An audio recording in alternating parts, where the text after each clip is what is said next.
Magandang gabi mga kapatid na guro. Martes po ng gabi ngayon. Walang pasok dito sa malaking bahagi ng Metro Manila at Luzon.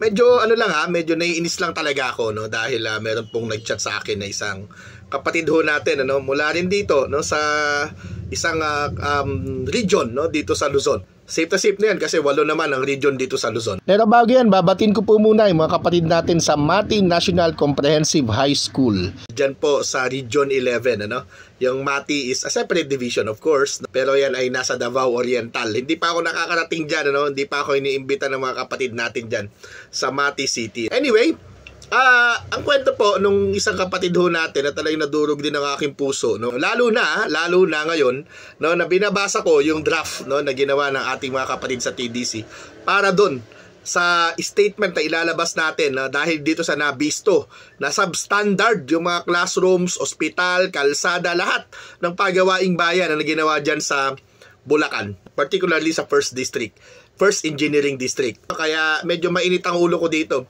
Biruin mo yung kapatid ho natin, nakuha niya na, yung kanyang, dahil cash nga, individual yung kinuha niya, nakuha niya yung 7,000. Ayaw niya namang gastusin kasi bibili niya nga ng HMO.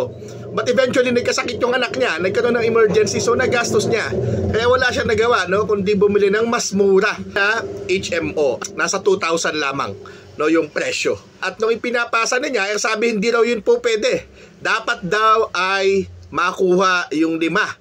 Na consideration na hinihingi ng DepEd order. Inuulit ko po, yung 5 po na yon, ang binabanggit po doon ay doon sa group availment initiated by division office po. Hindi yun doon sa individual. Para ano pat binayagan mo yung individual? At ang patunay po natin dyan ay yung mismo nakasunod ng mga provisions. Ano yung sinasabi ho doon?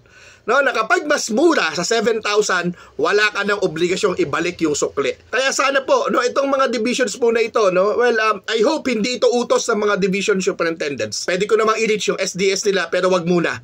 Sapagkat gusto kong malaman kung yung utos ba talaga ay galing sa SDS at baka naman doon lang sa kanilang school or sa AO or saan man. So yun lamang po.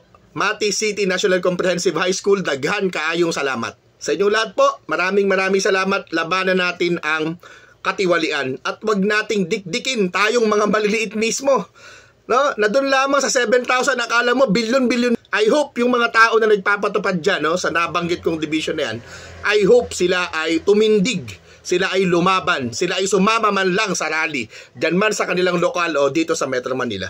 Magandang gabi po, maraming salamat. Uminit ang ulo ko, my God.